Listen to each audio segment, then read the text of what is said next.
سنت کا تارک ہوگا، تو قابل مذمت ہے کہ کوئی آدمی جو ہے وہ سنت کو چھوڑے۔ تو لہٰذا اعوذ باللہ من الشیطان الرجیم کی شرعی حیثیت یہ ہے کہ یہ نماز کے اندر سنت ہے، اس کو چھوڑنے سے، بھولے سے یا جان بوجھ کے نماز کے اوپر فرق نہیں پڑتا، یعنی کہ نماز ہو جاتی ہے لیکن اس کا چھوڑنا مناسب نہیں کہ ایسا آدمی تارک سنت کہلاتا ہے۔ اب آ جاتی ہے بات اس کے ترجمے کی۔ ترجمہ آپ سماعت کریں گے، ایک ایک لفظ کو آپ دیکھتے جائیں تو میں اس کو ترجمہ آپ کو بتا دیتا ہوں۔ اور یہ سارے حروف ان لفظوں میں سے ہیں، یہ الفاظ ان لفظوں میں سے ہیں جن کا پورے قرآن کے اندر ترجمہ یہی کیا جاتا ہے کہ اگر انسان یہ لفظ، اس کے لفظوں کے ترجمے کو رٹا لگا لے تو یہ حرف پورے قرآن میں جہاں پہ بھی آئیں گے ترجمہ یہی ہوگا۔ تو سب سے پہلا لفظ ہے اعوذ۔ اعوذ کہتے ہیں کہ میں پناہ مانگتا ہوں، کہ تعوذ سے ہے، تعوذ کا مطلب ہے پناہ مانگنا۔ تو اعوذ کو مطلب یہ متکلم کا صیغہ ہے واحد کا، کہ جو میں خود، کل میں نے آپ کو بتایا تھا کہ تین بندے ہیں، ایک وہ ہے جو بالکل سامنے بیٹھا ہے، ایک وہ بندہ ہے جو غائب ہے، اور ایک وہ ہے جو میں خود ہوں۔ تو اب یہاں پہ کل بات ہو رہی تھی مخاطب کی، آج بات ہو رہی ہے میرے اپنے کی۔ تو میں اللہ کی بارگاہ میں پناہ مانگ رہا ہوں، تو میں اس لفظ کے ساتھ کہ اعوذ کہ مولا میں پناہ مانگتا ہوں، باللہ اللہ کی، کس سے مانگتا ہوں؟ من سے، الشیطان شیطان سے، الرجیم جو کہ مردود ہے۔ سامعین محترم، اب یہ جو با لکھا ہے اس با کا ترجمہ ہے ساتھ۔ یہ پورے قرآن کے اندر الحمد کی الف سے لے کر والناس کی سین تک جہاں پر بھی بے لکھا ہوا نظر آئے گا، با نظر آئے گا، تو اس کا ترجمہ ہم ساتھ ہی کریں گے۔ یہ یعنی کہ وہ ہے کہ جس کا ترجمہ کبھی بدلتا نہیں ہے، یہی ترجمہ رہتا ہے، یہ صرف آپ نے یاد رکھنا ہے۔ تو یہ بے ان حرفوں میں سے ہے کہ جس کا ترجمہ کبھی بھی نہیں بدلتا۔ تو یہ با کا مطلب ہوا ساتھ اور من کا مطلب ہوا سے، تو لہذا یہ اب ترجمہ مکمل بن جائے گا کہ اعوذ باللہ کہ میں اللہ کی پناہ مانگتا ہوں۔ اب یہاں پر میں با کا ترجمہ ساتھ کیوں نہیں کر رہا؟ اس لیے کہ تاکہ جملہ جو ہے وہ اردو زبان کے اندر درست ہو جائے، اس لیے اعوذ باللہ میں اللہ کی پناہ مانگتا ہوں، من سے، الشیطان شیطان سے، الرجیم جو کہ مردود ہے۔ سامعین محترم، اب میں آپ کو یہ بتاؤں کہ شیطان کا اصل نام شیطان نہیں ہے، شیطان کا اصل نام ابلیس تھا۔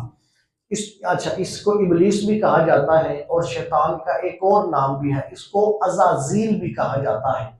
شیطان کو عزازیل بھی کہتے ہیں اور ابلیس بھی کہتے ہیں۔ یہ شیطان اس وقت بنا تھا جس وقت خالق کائنات نے اس کو اپنی بارگاہ سے جو ہے وہ نکال دیا، اس کے گلے کے اندر لعنت کا توق ڈال دیا، اس کو مردود قرار دے دیا گیا۔ اس وقت اس کو جو ہے اس کا نام شیطان پڑ گیا، اور شیطان نافرمان اور یہ الرجیم رد کیا ہوا، تو آپ اللہ نے اپنی بارگاہ سے اس کو نکال دیا۔ اس وقت سے اسے شیطان رجیم کہا جاتا ہے۔ اس سے پہلے اس کو ابلیس کہا جاتا تھا، یا پھر اس کو عزازیل کہا جاتا تھا، اور یہ فرشتوں کے اندر رہتا تھا،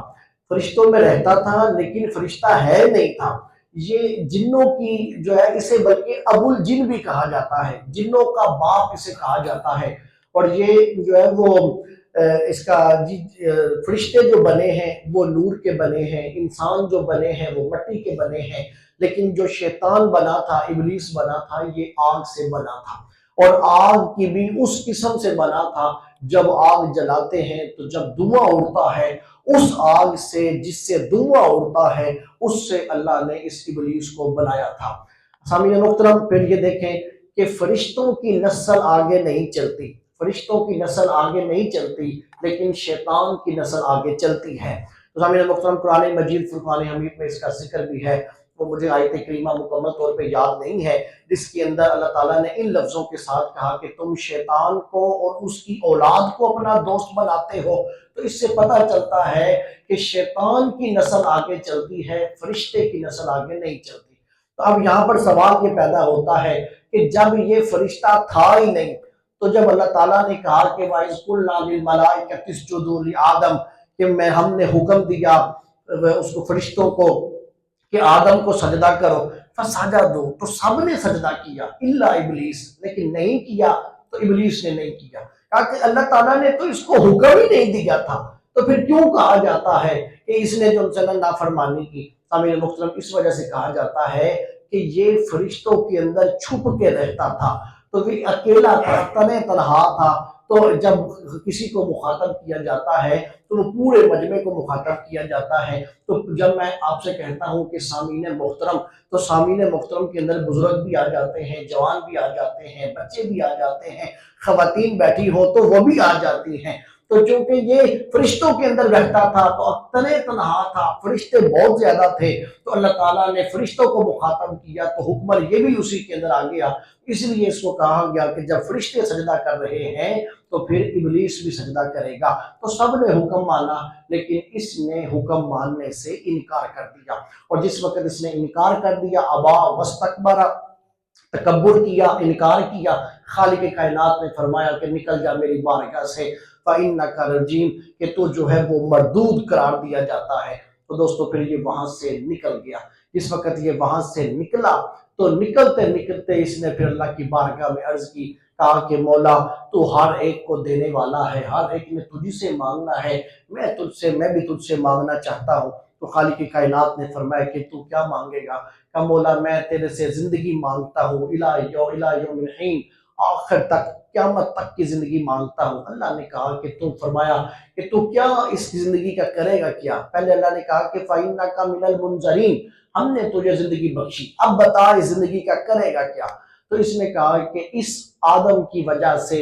میں اس جنت سے نکالا گیا، اس آدم کی وجہ سے میرے گلے میں لعنت کا توق ڈلا، اس آدم کی وجہ سے مجھے راندہ درگاہ کیا گیا، میں اس کے راستے میں بیٹھوں گا، اس کے دائیں آؤں گا، اس کے بائیں آؤں گا، اس کے آگے سے آؤں گا، اس کے پیچھے سے آؤں گا، اور اس کو میں تیرے راستے سے دور کروں گا۔ خالق کائنات نے فرمایا کہ تو کیا سب کو کرے گا؟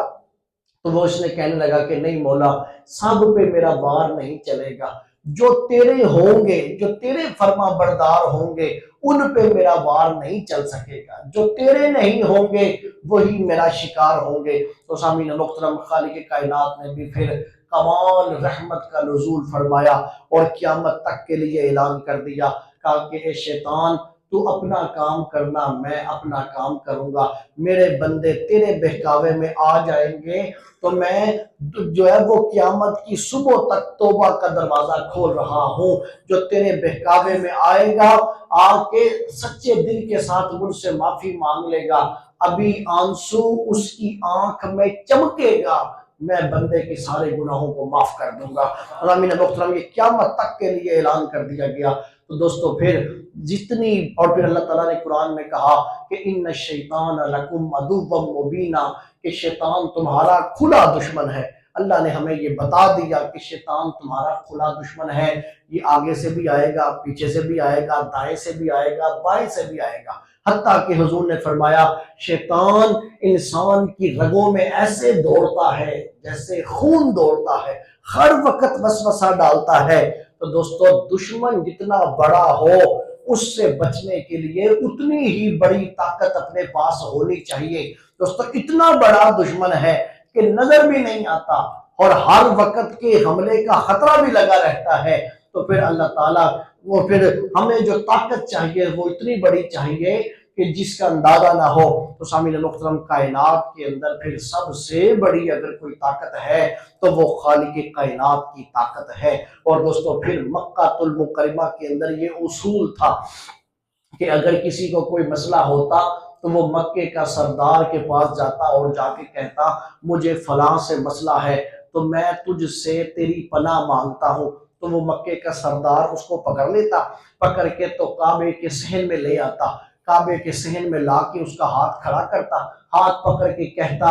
یہ بندہ میری پناہ کے اندر ہے، اب کوئی بھی اس کی طرف میلی نظر سے نہ دیکھے، اس کی عزت جو ہے وہ میری عزت ہے، اس کی حفاظت جو ہے وہ میری حفاظت ہے، لہٰذا اب اس کی طرف کوئی بھی میلی نظر سے نہ دیکھے۔ اب کوئی اس کو کچھ نہیں کہتا تھا، کیوں؟ اس وجہ سے کہ وہ ایک سردار کی پناہ میں تھا۔ تو سامعین محترم جس وقت بندہ یہ کہتا ہے کہ اعوذ باللہ مولا میں تیری پناہ میں آتا ہوں من الشیطان الرجیم شیطان مردود کے حملے سے، پھر بندہ مطمئن ہو جائے، پھر شیطان مردود بندے کا کچھ نہیں بگاڑتا، اس لیے کہ بندہ اب اس کی پناہ میں ہے جس کی طاقت سے بڑھ کے جہان کے اندر کوئی طاقت نہیں ہے، وہ احکم الحاکمین ہے۔ تو سامعین محترم یہ جو ہے ہر نماز کے اندر ہم اس کو پڑھتے ہیں، اور حدیث طیبہ کے اندر حضور نے مختلف مقامات کے اوپر اس کو پڑھنے کا، اعوذ باللہ من الشیطان الرجیم کے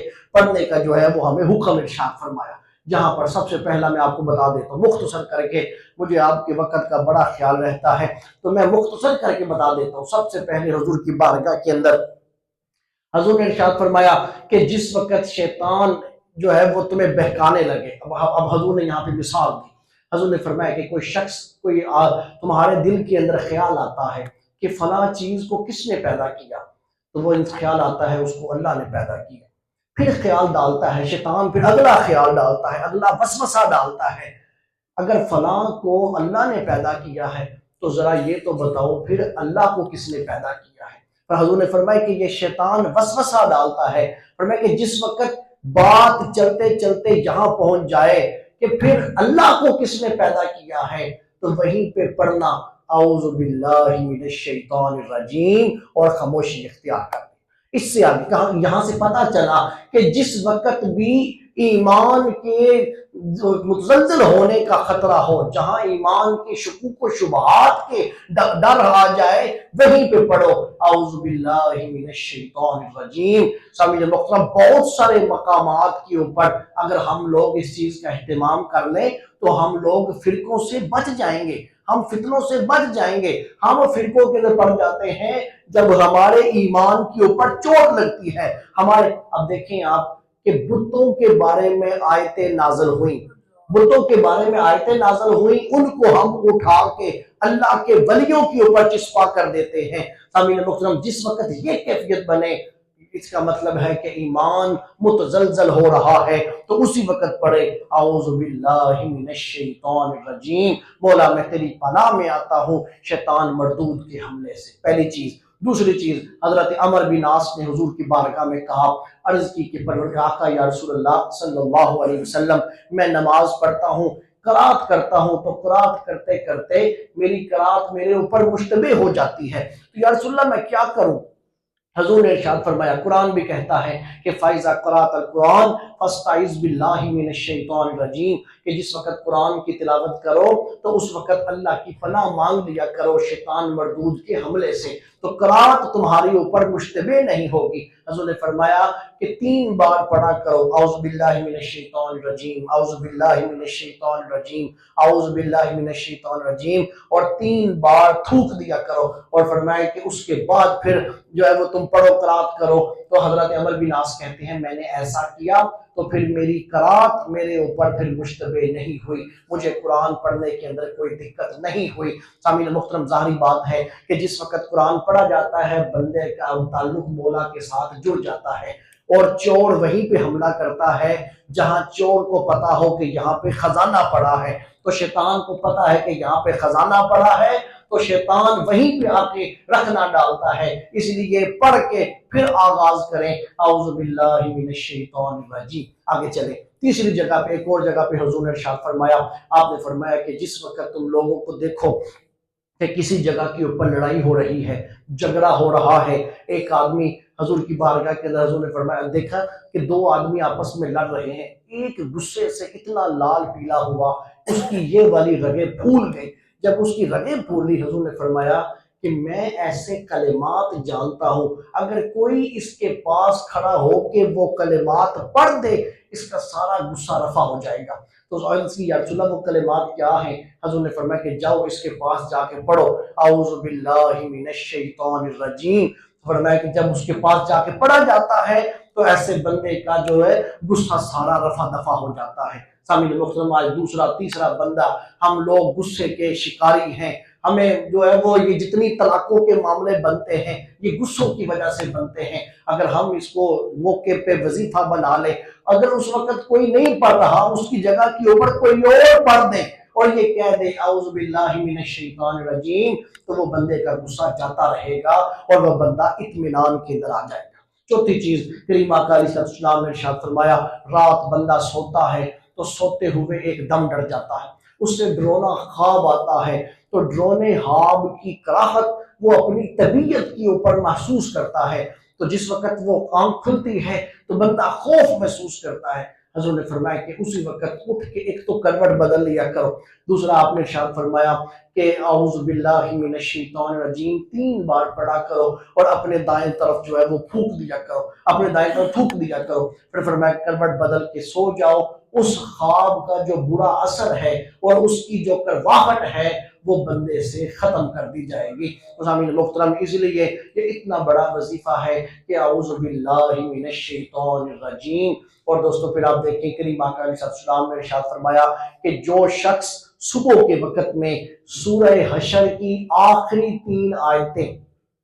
هو اللہ الذی لا الہ الا هو عالم الغیب والشہادہ هو الرحمن الرحیم، یہ 3 آیتیں، آگے کی 2 آیتیں بھی جو حضور نے فرمایا کہ 3 آیتیں یہ پڑھیں اور ساتھ پڑھیں اعوذ باللہ السمیع العلیم من الشیطان الرجیم۔ حضور نے فرمایا کہ جو شخص صبح کے وقت یہ پڑھ لیتا ہے 70,000 فرشتے اس بندے کے لیے شام تک مغفرت کی دعا کرتے رہتے ہیں۔ امین محترم، اور پھر آپ دیکھیں گھروں کے اندر خون کے چھنٹے پڑ جاتے ہیں، گھروں میں سے آوازیں آتی ہیں، اس طرح گھروں کے اندر سے بدبو آتی ہے کہ ہر چیز صاف ہے، کچھ بھی مسئلہ نہیں ہے لیکن پھر بھی بدبو آتی ہے، یہ سارے شیطانی وار ہیں، وسوسے ہیں، شیطانی رکھنے ہیں۔ ان سب کا بہترین علاج ہے کہ انسان اس بیٹھ کے پڑھے اعوذ باللہ من الشیطان الرجیم۔ امین محترم، یہ ایک مجرب نسخہ ہے شیطان کے وسوسوں سے بچنے کے لیے۔ ہر نماز کے اندر اس کی، ہر نماز کی پہلی رکعت کے اندر اس کا پڑھنا سنت ہے۔ تو ایک دفعہ پھر میں آپ کو ترجمہ بتاتا ہوں اور اس کے بعد پھر دعا کرتے ہیں کہ اعوذ، میں پناہ مانگتا ہوں، باللہ، اللہ کی بات قرآن میں کہیں پہ بھی آئے گا ترجمہ ساتھ ہوگا، لیکن اردو کا جملہ درست کرنے کے لیے اگر کی کا فرق با کا کوئی لفظ کا اضافہ کرنا ہوا تو وہ کریں گے، ورنہ با کا ترجمہ ساتھ ہی ہے۔ اللہ، لفظ اللہ کا ترجمہ لفظ اللہ کے ساتھ، اور من کا ترجمہ قرآن میں جہاں پہ بھی آئے گا سے کریں گے۔ الشیطان الرجیم، وہ فرمایا کہ وہ جس کو مردود قرار دے دیا گیا، شیطان مردود جس کو مردود قرار دے دیا گیا، تو با محاورہ ترجمہ بنا کہ میں اللہ کی پناہ مانگتا ہوں شیطان مردود کے حملے سے۔ تو سامعین محترم، ایک اور بات بھی یاد آ گئی کہ جب حضور نے فرمایا کہ جب مغرب کی نماز کا ٹائم ہوتا ہے 20 منٹ پہلے اور 20 منٹ بعد اپنے گھروں کے دروازے، اپنے گھروں کی کھڑکیاں بند کر دیا کرو، عورتیں سروں کے اوپر کپڑا رکھیں، مرد اپنے سروں کے اوپر ٹوپیاں رکھیں، اس لیے کہ وہ وقت ہے کہ جب شیطان بچوں کے اوپر حملہ کرتا ہے، پھر رات کو بچے سوتے ڈر جاتے ہیں۔ تو سامعین محترم، اس کے لیے بھی حضور نے انہی کلمات کو سکھایا کہ اعوذ باللہ کلمات التامۃ۔ اگر کسی کو یہ جملے یاد نہیں ہوتے تو وہ یہ پڑھ کے ہی دم کر دے اعوذ باللہ من الشیطان الرجیم، یہ پڑھ کے دم کرے گا تو بچوں کا خوف اور ڈرنا ختم ہو جائے گا۔ اللہ ہمیں سمجھنے کی عمل کی توفیق عطا فرمائے۔